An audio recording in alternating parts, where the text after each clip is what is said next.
Estás escuchando Entérate con la ESAP. Queremos saludar a esta hora al subdirector general del Departamento Administrativo de la Función Pública, al doctor Jesús Hernando Amado, quien nos acompaña a esta hora acá en los micrófonos de Radio ESAP. Subdirector, bienvenido. Gracias, muy amable a ustedes por esta invitación y por este importante espacio de comunicación, no solamente con la academia, sino con todas las personas que tienen que ver, ciudadanas y ciudadanos, con las administraciones públicas en plural. Subdirector, como lo estamos viendo, el gobierno nacional inició entonces la socialización del proyecto de ley de competencias y varios sectores del país están hablando sobre descentralización, sobre autonomía, pero quisiéramos que usted nos ayudara a entender qué es esto de la descentralización, por qué Colombia en este momento está hablando de descentralización y autonomía. Sí, realmente el concepto de descentralización viene como un elemento importante incorporado a nuestra institucionalidad, pero fundamentalmente a nuestro ordenamiento jurídico. Digamos que el paso se da con el tránsito de la reforma constitucional o de la Constitución de 1886, que cambia la forma de Estado. Veníamos de un Estado federal, de la Constitución de Río Negro en 1863, y la Constitución de 1886 quiso recentralizar nuevamente el poder, cambiar la forma de Estado, volverlo unitario. Veníamos también de digamos, de nuestra vida institucional del siglo XIX, permaneció más en el Estado unitario que en el Estado federal. El Estado federal solamente tuvo esa excepción en el año 63 y de pronto con alguna antecedente en la Constitución de 1853. Eso marca, digamos, los modelos de administración, fundamentalmente, y la forma como se gobierna. En los estados federales, pues obviamente tienen unos gobiernos estaduales o estatales. En el estado unitario, la administración es central.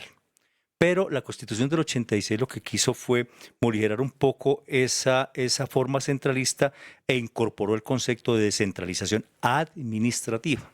Digamos que bajo una fórmula que hizo tránsito durante todo el siglo XX o gran parte del siglo XX, que fue la centralización política y la descentralización administrativa.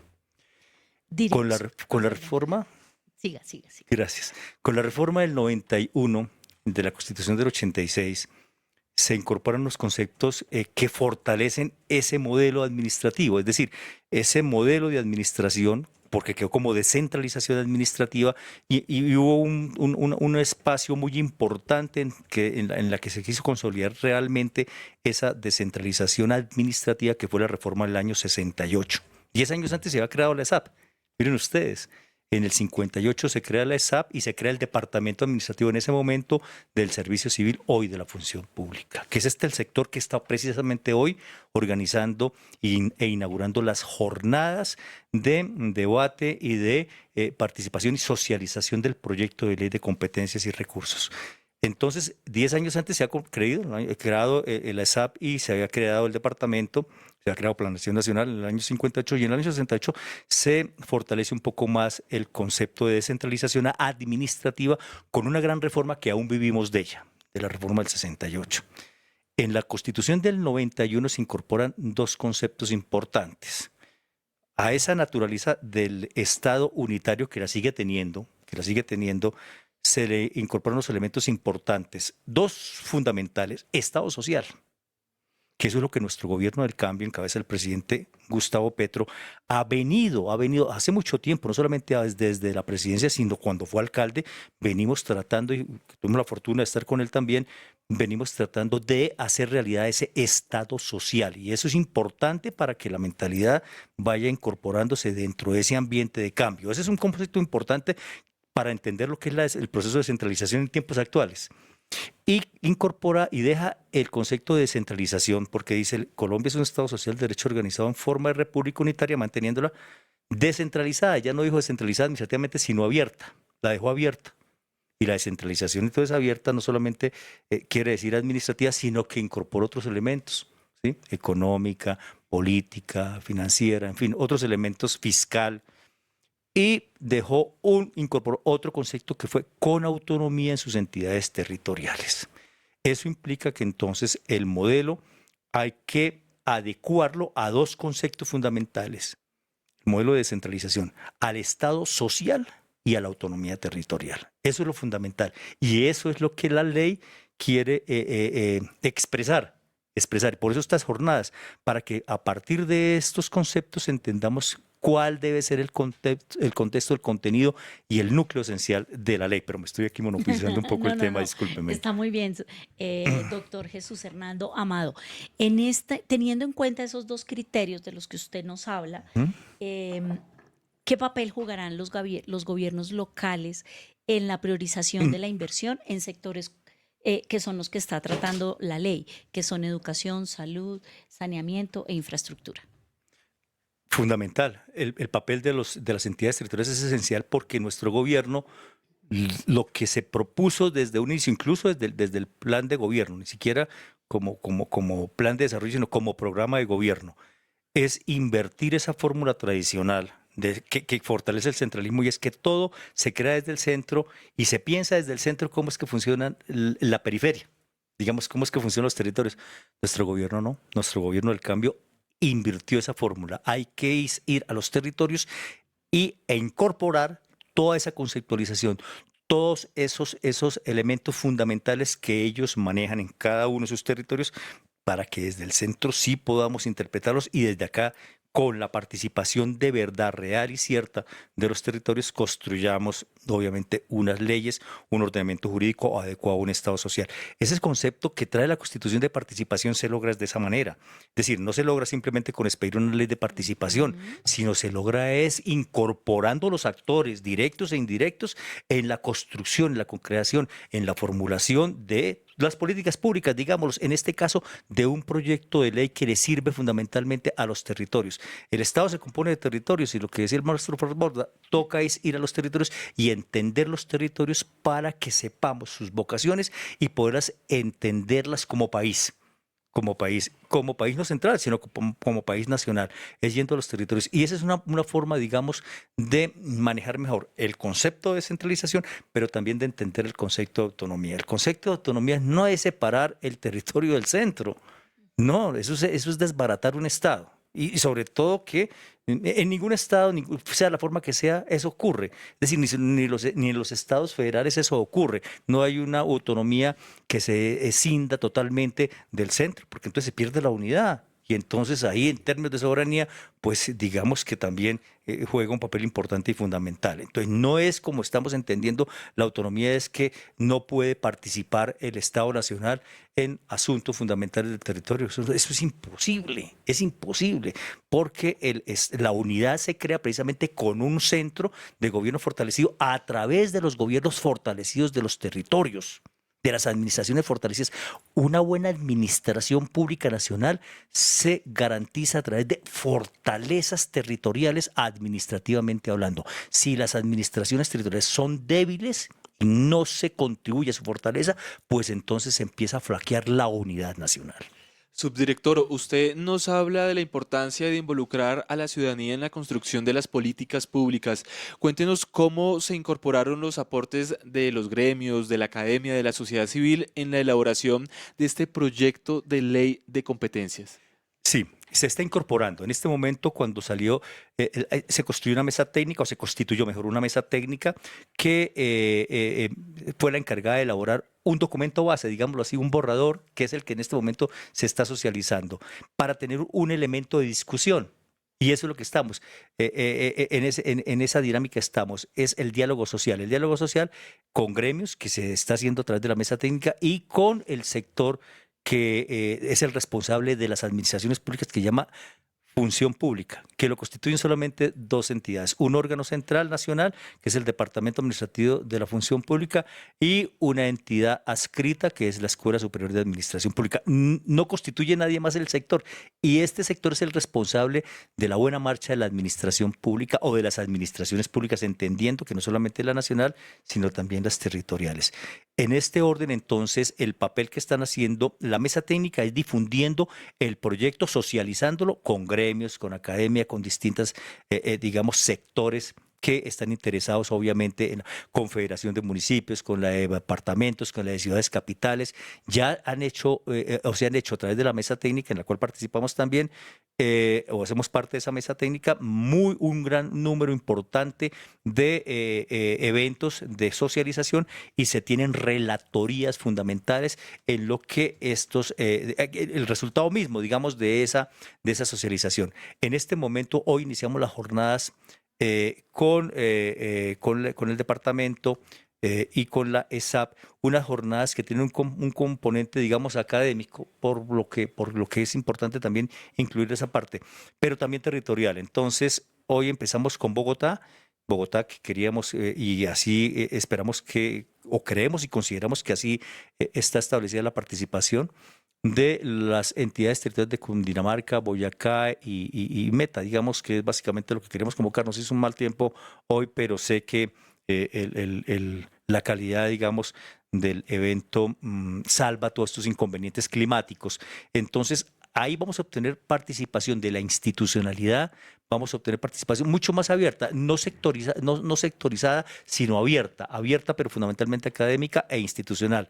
Hoy inauguramos las jornadas, que son 4, vamos a celebrar la otra jornada se cumple en Barranquilla el próximo lunes 6 de octubre, luego seguimos con otra jornada que es el 17 en Cúcuta, y una última jornada en Cali, un poco para regionalizar esa parte, que son jornadas abiertas, no sectoriales, sino abiertas para todos los ciudadanos y ciudadanas que quieran participar.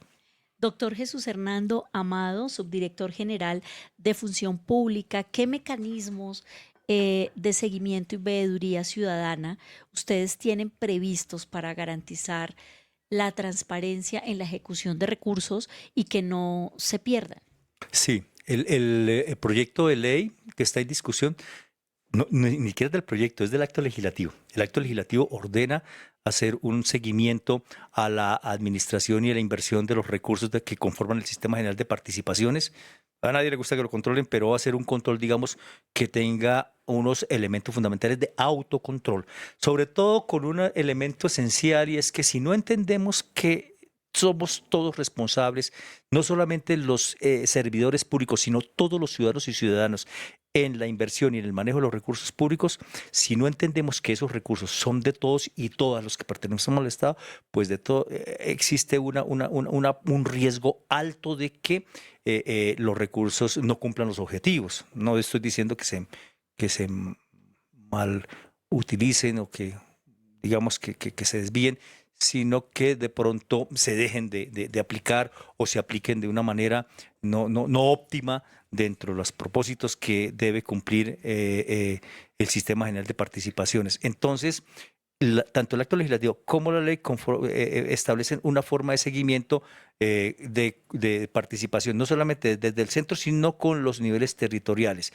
con los niveles básicos territoriales municipales y los intermedios de gobierno, que son los departamentos, en ese sentido, pues para tener una fuente confiable, fiable de la seguridad y la inversión, con participación, como tú dices, con veeduría ciudadana y con participación ciudadana, pero responsable, no que se vuelvan unos auditores de los recursos y obviamente pongan, digamos, más dificultades para su inversión y para su ejecución que en intervenir para que se cumplan los objetivos previstos. A veces las auditorías, a veces las veedurías se vuelven como auditorías y se vuelven, es un palo en la rueda para un protagonismo innecesario que no requiere, digamos, ese tipo de escenarios, sino con conciencia de que el patrimonio público nos pertenece a todos y eso es lo importante. 10 de la mañana y 42 minutos. A esta hora conversamos con el subdirector general de la Función Pública, con el doctor Jesús Hernando Amado, a propósito del inicio de las jornadas de socialización del proyecto de ley de competencias con el que el gobierno nacional le apuesta a fortalecer la autonomía territorial. Subdirector, hablábamos que este proyecto de ley le apuesta a cerrar brechas en sectores específicos como educación, salud, agua y saneamiento. Hablemos, por ejemplo, en el tema de educación, ¿qué responsabilidades se espera que asuman las entidades territoriales en esta materia, en temas de educación, por ejemplo? Sí, mira que, el propósito tanto del acto legislativo y que desarrolla la ley es el cierre de brechas, como tú lo has mencionado, en tres elementos fundamentales, digamos, tres aspectos fundamentales. Sociales, que es el donde más tenemos, digamos, dificultades grandes. Es el segundo país del mundo más desigual. Eso es terrible. Recordarlo solamente no deja una grata impresión. Segundo es la reducción de brechas económicas, y ahí es el punto que tú estabas conversando o planteando. Y el tercero es ese cierre de brechas institucionales, que es ahí donde nos compete a este sector de las administraciones públicas. En lo que tiene que ver con la parte del cierre de brechas, digamos, sectorial, que es fundamentalmente en tres aspectos: educación, salud y saneamiento básico y agua para el consumo humano, pues se incrementan los recursos de participación, es decir, del sistema general, se incrementan, y así lo establece por 10 años el aumento hasta el 39.5% del sistema general de los ingresos corrientes a los territorios. ¿Qué se espera en educación y en salud?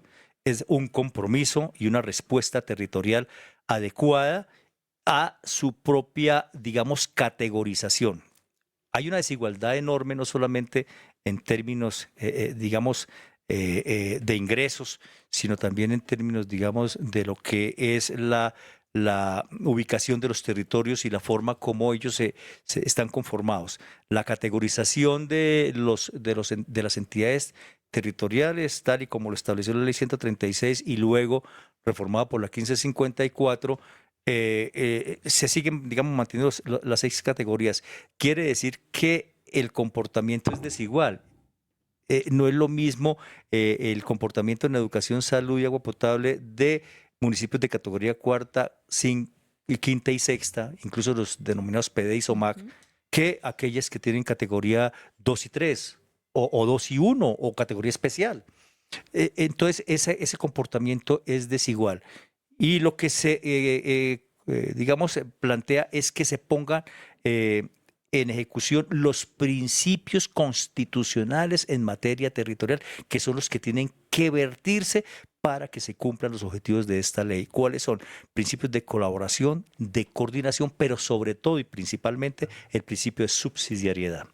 De tal suerte que allí se espera que, en respuesta, por ejemplo, al tema de educación, que es el que tú planteas, pues se vayan cerrando brechas en materia de oportunidad, en materia de oportunidades. ¿Qué significa? No solamente el acceso a la educación, sino la oferta educativa, que la oferta educativa sea de calidad, sea de alto nivel, se acceda a aquellas digamos, formaciones que al territorio o a gran parte del territorio se han negado. Por ejemplo, el bilingüismo.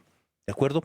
Eso significa entonces el aprovechamiento y buen uso de los recursos que se disponen para educación, que es lo que tú estás preguntando. Entonces, una educación de calidad implica entonces que hay unos principios que hay que aplicar. Si el principio para, digamos, para entes territoriales cuarta, quinta y sexta categoría, a aplicar ya no solamente el principio de coordinación, ahí hay un principio importante de subsidiariedad, ahí hay un principio importante de colaboración, y eso hay que hacerlo a escala.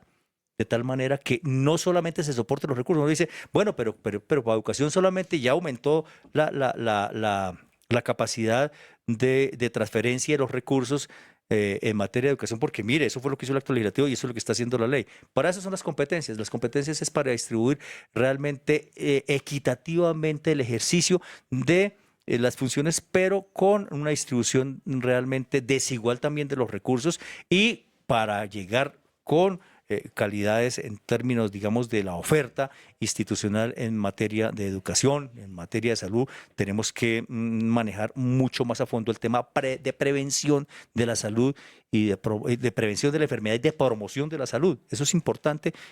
No es que el recurso per se resuelva el tema de las brechas. No, eso no hay que entenderlo de esa manera. Es una forma de contribuir a su resolución, pero no que el recurso, por más que se haya aumentado y por más que el acto legislativo lo haya aumentado en esos porcentajes que nos hemos referido, resuelva el tema de la brecha. Estamos con el doctor Jesús Hernán Amado, subdirector general de Función Pública. Y subdirector, ¿cómo se articulará esta ley cuando ya salga con otras reformas sociales y económicas que están en curso, teniendo en cuenta pues todas las limitantes que tenemos de presupuesto? No solamente de presupuesto, las limitantes que tenemos de pronto en esos espacios de aprobación de las leyes donde la oposición ha sido feroz, ha sido una oposición absurda además, ¿no? A nuestro gobierno y realmente pues uno no la entiende. El Estado abierto no... hay que superar ese concepto de gobierno abierto por el de Estado abierto. El gobierno abierto solamente genera responsabilidades en el Ejecutivo, el Estado abierto genera responsabilidades en todos los factores de poder, en todas las ramas del poder público, tanto en la legislativa como en la judicial y en los órganos autónomos e independientes. Eso es el Estado abierto, es su vinculación a todo lo que, digamos, genera responsabilidad estatal, no solamente desde el gobierno nacional. Por eso uno no entiende a veces esas oposiciones tan extremas que lo que hacen es perjudicar el desarrollo social y la instauración del Estado social de derecho. Entonces, ¿qué hubiéramos querido mejor que presentar un paquete de reforma legislativa al legislativo, un paquete de reforma estructural del Estado en materias en las que tú estás planteando? ¿Cómo articulamos esta ley con las reformas? Sí, si pasa las reformas sociales de nuestro gobierno, como es la reforma a la salud, fundamentalmente, la reforma, digamos, y se instaura y se empieza a implementar la reforma pensional, que son las reformas sociales, la reforma educativa, las reformas que en el gobierno nuestro estamos planteando, pues la articulación es sencilla, porque está de por medio un elemento fundamental, la inauguración, digámoslo más bien, del Estado social. Pero hubiéramos querido más bien presentar un paquete desde el inicio, un paquete que reestructurara todos aquellos aspectos esenciales para la buena administración, no el buen gobierno. El buen gobierno nos interesa menos que el de la buena administración. Por eso estamos en la Casa de la Administración Pública. Entonces, deberíamos haber ya, y en eso está nuestro gobierno también interesado, en plantear, en trabajar las reformas importantes en materia de contratación estatal, por ejemplo. La Ley 80 es una ley del año 93 que ha tenido una modificación en el año 2007, realmente ya ha tenido otras modificaciones importantes. Cada modificación es toda una legislación importante, amén, digamos, de toda la jurisprudencia que piden las altas cortes, porque no solamente es el Consejo de Estado, sino también la Corte Suprema y la Corte Constitucional. Entonces, eso es una reforma que se viene aplazando y que es determinante porque es uno de los instrumentos de acción administrativa del Estado. Digamos, uno de los instrumentos fundamentales de acción administrativa que cobró importancia hace ya bastantes años es la contratación estatal. Ese es un instrumento de ejecución de los presupuestos y es lamentablemente por donde más se tienen dificultades de todos los órdenes. Ahí se viola el principio de transparencia y se contribuye también a violarlo en muchos aspectos. Pero digamos que esa ley sí debe estar reformándose y sobre todo con los territorios, porque es que la ley como está establecida, digamos, no es aplicable en su esencia a todos los territorios y eso es un instrumento importante de administración pública, de ejecución de los presupuestos. Ese sería, por ejemplo, un aspecto fundamental, ¿no? Sí, 10 de la mañana y 51 minutos, subdirector general de la Función Pública, doctor Jesús Hernando Amado. Muchas gracias por estar aquí en los micrófonos de Radio SAP a esta hora en vivo. A ustedes mil gracias por la invitación y felicitaciones porque este es un espacio bien importante, académico y el que permite una discusión sobre temas vitales para las administraciones públicas. Gracias. Muchas gracias. Lo dejamos para que pueda seguir participando en estas jornadas de socialización. 10 de la mañana y 52 minutos. Ya regresamos en segundos con más información aquí desde Radio SAP.